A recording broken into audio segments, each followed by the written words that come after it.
Hello everyone, I'm Rajesh Sengupta and we are continuing our discussion on daily practice and nationalism. So, after we have discussed that what was that some of the different approaches taken by Aminindranath Tagore and Gandhi, now let us look into some of the aspects of colonial art education.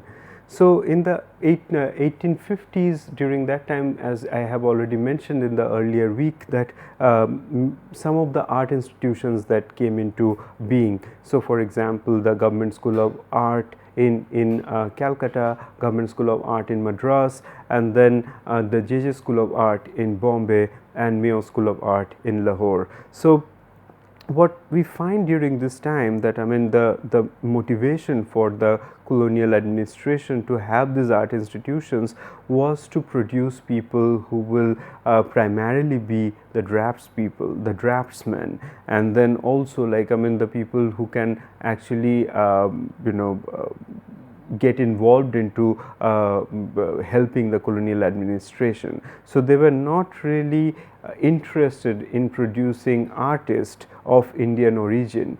Eventually, people were there who established themselves as artists. For example, as we have mentioned few of the people in the earlier lecture, like Bhamapada Bandyopadhyay and then Annoda Prasad Bagchi, and of course Ravi Verma as this self-taught artist. So, these people were there, but at the same time what we find that the motive behind having the art school educated students or the people was to help the colonial administration for different kind of documentation and of course the works related to draftsmanship.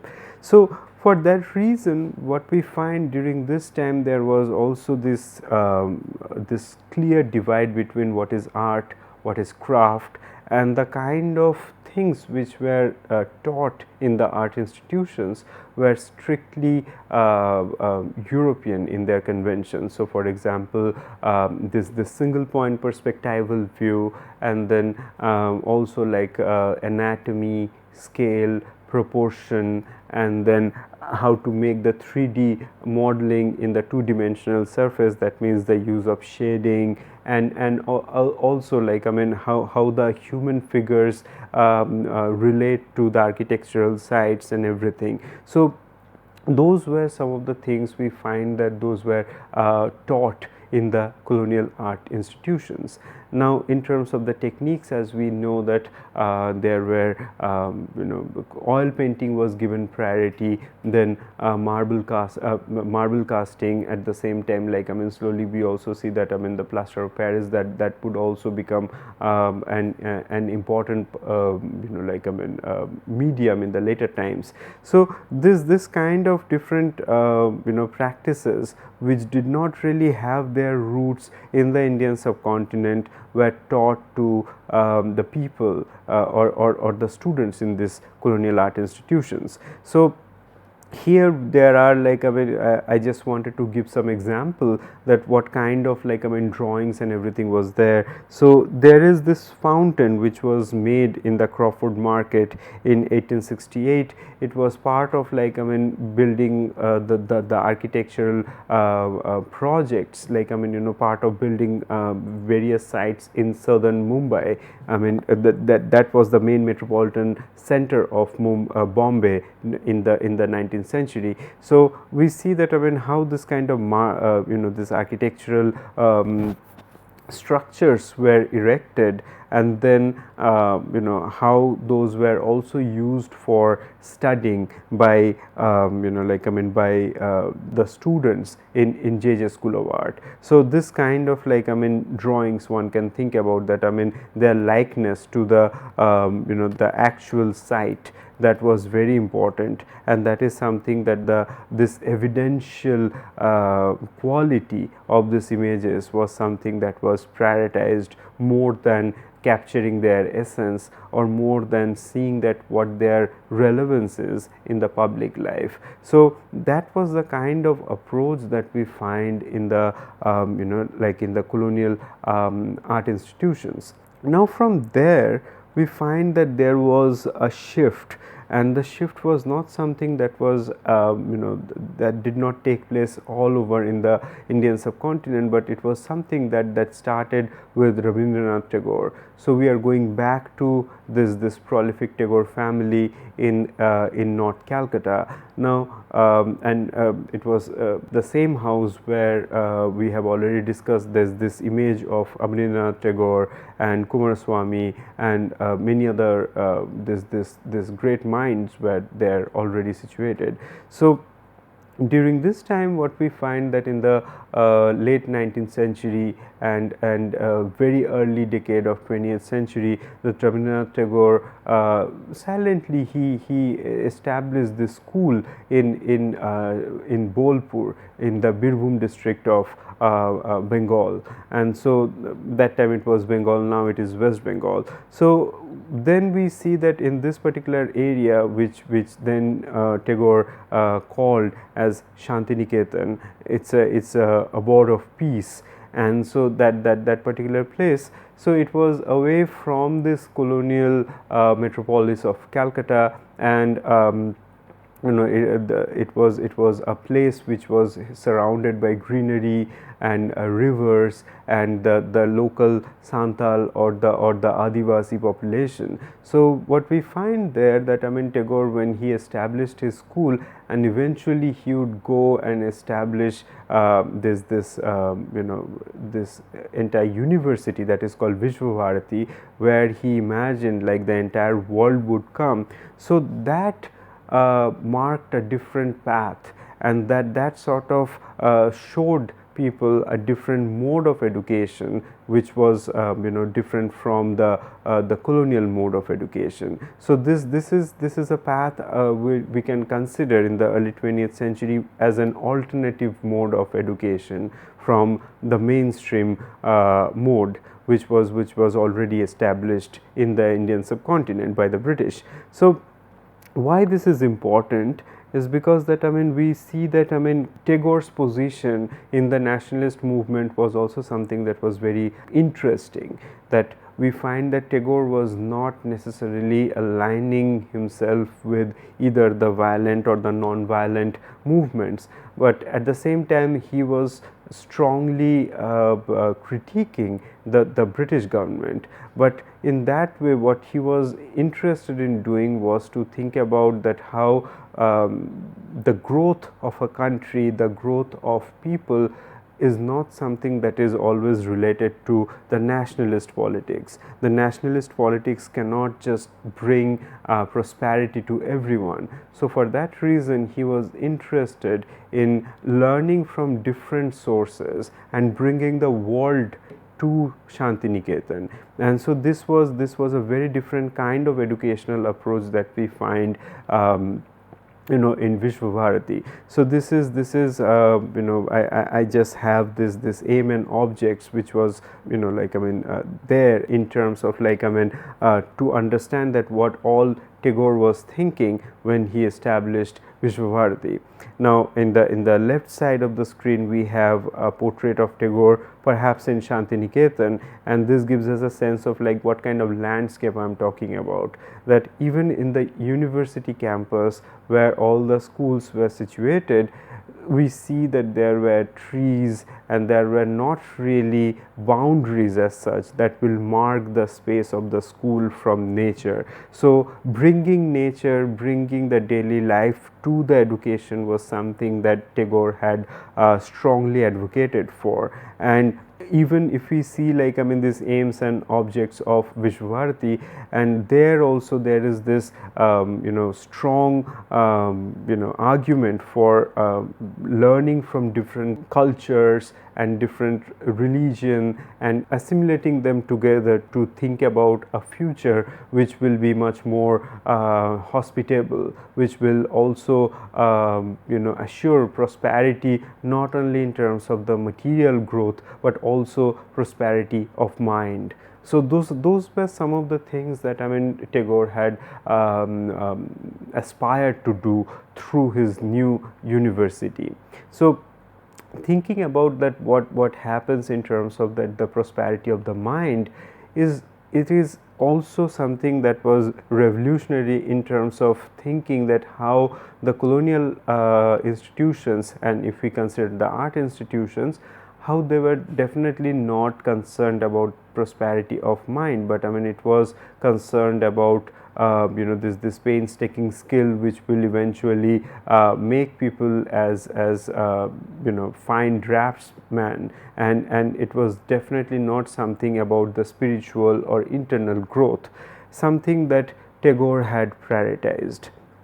Now, if we also see that, I mean, what happened, so in 1919 we find that Tagore had established this school of art which is called Kala Bhavana. So this Kala Bhavana was established in 1919, and then Vishwa Bharati, this entire place where there were already like multiple school for learning, for learning art, for learning performance, learning religion, languages, and various different things. So all that became recognized as a university in 1921. So Kala Bhavana, this school of art, actually was established 2 years prior to Vishwa Bharati gaining its status as a university. So what happened in Kala Bhavana, we find that Tagore had appointed Nandalal Bose as the first principal of this school. Now one can also think that, I mean, Tagore was related to Abhinavanath Tagore. So Abhinavanath Tagore, this prolific painter that we have already discussed, so he was his nephew. Abhinavanath Tagore was nephew of Rabindranath Tagore, but then why did he not choose Abhinavanath Tagore as the principal of this newly founded school? And that's perhaps because we can see that how Abhinavanath Tagore's point of view, his attempt of reclaiming the past, and which also feeds the nationalistic politics, was very different from what Rabindranath Tagore was thinking. So Rabindranath Tagore was more open towards learning from the entire world, and bringing the world to the this site of Vishwa Bharati, whereas Abhinavanath Tagore, we can see that, I mean, he had his specific focus on reclaiming the Indian past. So perhaps those are the things we find, that ideologically, that how even though they were in the same family and both of them were established in their in their own right, but still how they were different in their thought process. Now what we find that, I mean, the way Rabindranath Tagore had envisioned this school of art, at the same time like the entire university, he modeled his idea on the idea of ashram, or the place where people would go, or like, I mean, the young people would go and be trained under a guru. And many times in the depiction of the ashramas that we see from the very from at least from the Vedic period, that there are no boundary in terms of, like, I mean, where teacher teaches the students, and that is the reason what we find, that there are classes which held in the open air spaces, like just beneath a tree, and not in the classroom, not in the formal classroom. So this was a very conscious and careful attempt by Tagore, that he denied the use of boundary, he denied the specific spaces which can promote education, but he wanted to bring education close to nature, close to our life, so that we do not consider education as something that is separate from our daily lives. So this is something, and that is perhaps one of the reason why I wanted to bring Tagore's contribution as part of our discussion today, that daily life. And even though this is not related directly to nationalism, but also, like, I mean, to think about nationhood, to think about, like, I mean, our position in the world, why all these things are relevant.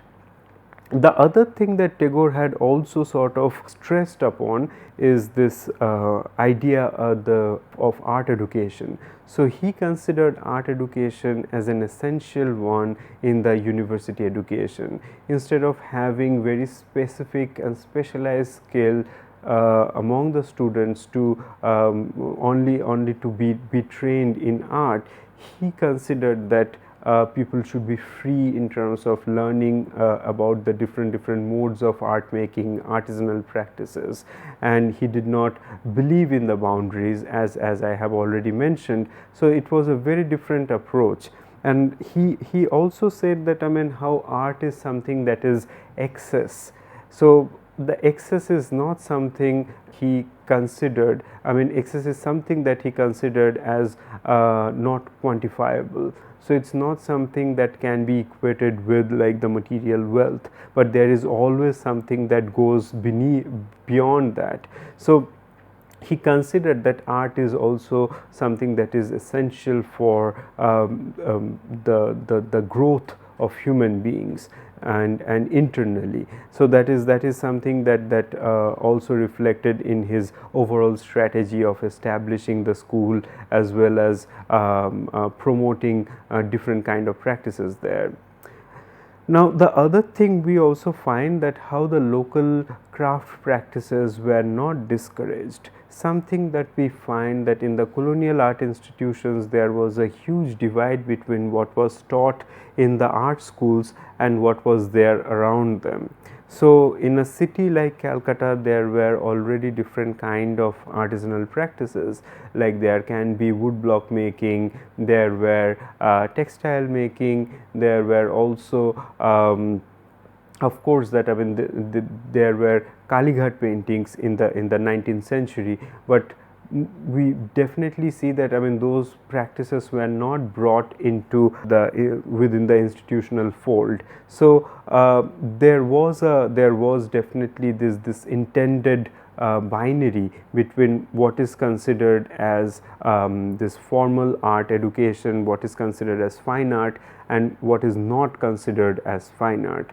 Now, when Tagore established his school, then I mean, by school I mean, like, I mean, Kala Bhavana and in extension Vishwa Bharati University, then he brought together the local artisanal practices, and that is the reason we do not really see that the artists who were trained, or like, I mean, the all the students who were trained in Santiniketan, they made a distinction.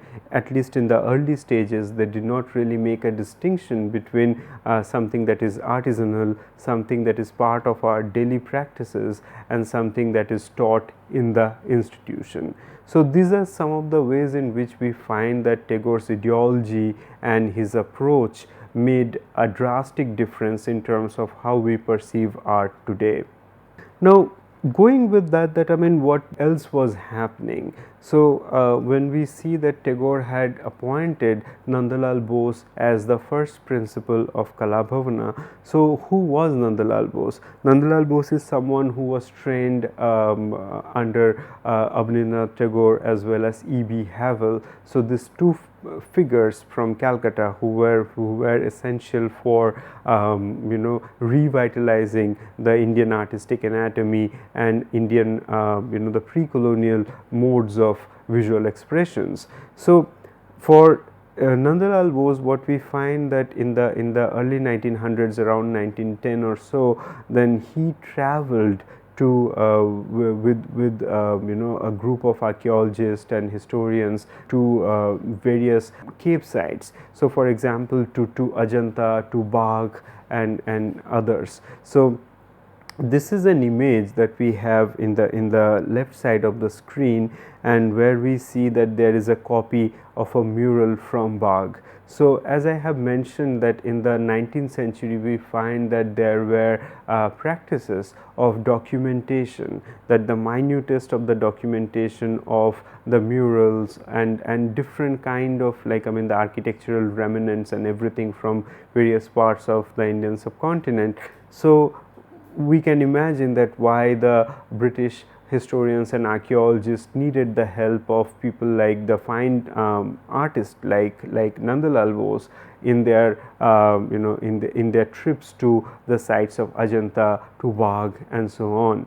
And photography certainly can do the purpose, but if we can imagine the condition of Ajanta and Bagh, those are the places where the paintings are made in the recessed areas, so those are not really well lit. So for having them in photograph is not very easy, and that is the reason that the fine artists were needed for having documentation of those murals which were already deteriorating.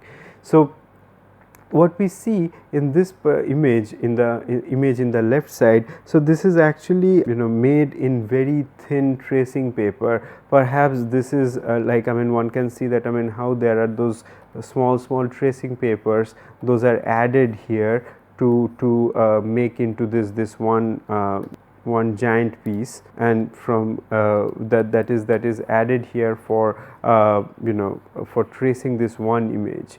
So this is something that we see that in the Nandalal Bose was also involved in reconstructing or like making replicas of this murals in various different sites on paper, also in few institutions. So this kind of trace drawings must have been very important for him to continue this work. So this drawing also shows something about Nandalal Bose's skill. So there are only few lines that we find, that only the entire image is just translated into the linear form.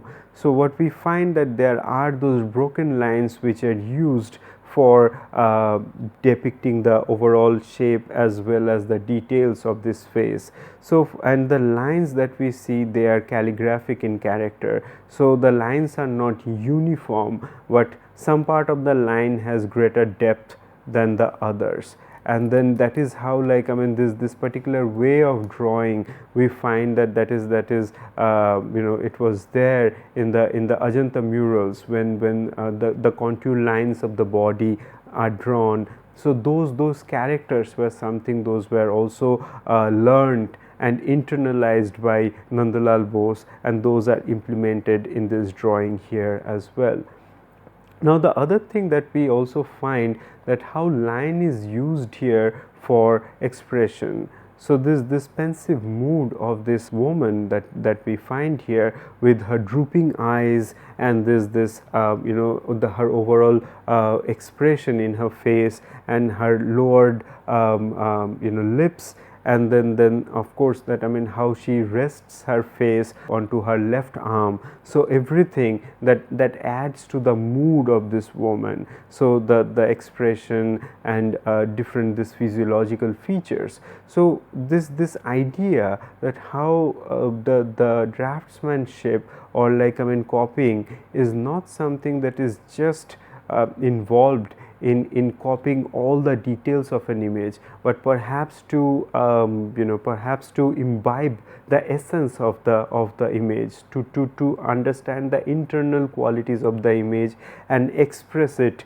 through the economy of lines. So only few lines are used here. It's not really all the details are done. There is no shading, and all the different other details are avoided. But even within that within those limitations, we can see how he had managed to skillfully portray the overall mood of this woman as well as this image. So this understanding the internal qualities of the images or artworks, as opposed to something that focuses strictly on the scale, proportion and the details of a work like this. So this marks as a difference in terms of that it is not just a difference of the East and the West, but it is a difference in terms of how we understand that what is essential. Is the form essential that we see outside, or is there something that is as part of the internal character of any images that is essential and that needs to be captured and translated into the images. So this kind of debates that we find that those came forward, and these debates were possible and nurtured because of this different kind of art education. So, and in the right side of the image we also have something, another drawing of Nandalal Bose, and this is a drawing which was much later drawing. It was done in 1955, and in this one what we see is that there is a family of this dog, and then there are many there's of course there are many of her children that we find here. They are all gathered here, and they are all sucking milk from their mother's breast. But the thing is that what we find is that this essential character, that how the muscles and the wrinkles in the body of the dog are being shown as a gesture of the mother's struggle, and then how this mother still keeps her face up, and then also shelters all her children. So this is something that we find, that it is not just a drawing of this dog's family, but there are more things that can be gleaned from these images. And these images, as we can see, that this is an image that is done perhaps on site. So Nandalal Bose and had promoted this mode of drawing, that wherever we go we do not really carry our easel and all this elaborate setup for drawing, but we can just carry postcards or small books or notebooks where we can do our sketching. So then sketching and drawing, that also becomes part of our daily practice. It is not something that requires always an elaborate setup or all different kind of equipments for making paintings. So this is something what we also can understand, that this philosophy of Rabindranath Tagore, how he imagined that artworks need to be artworks and any kind of this education need to be closer to life, as part of the daily life. It's not something that is just restricted to the institutional space, but it can be part of our everyday life, and just the way we breathe, just the way we eat, and continue our life with. So that is something that we find it was reflected in Nandalal Bose's lifelong practice. It's not something that we find that was only restricted in his early career, but as we see that even in the later part of his career, he still continued doing this kind of sketches and drawings from the daily life, as how this different objects and different entities, they become part of his understanding of life, and also his silent revolt against the colonial art education. So we'll continue on this aspects, also some of the other aspects of Nandalal Bose's practice and how that also contributed directly to the nationalist movement in the later lectures. Thank you.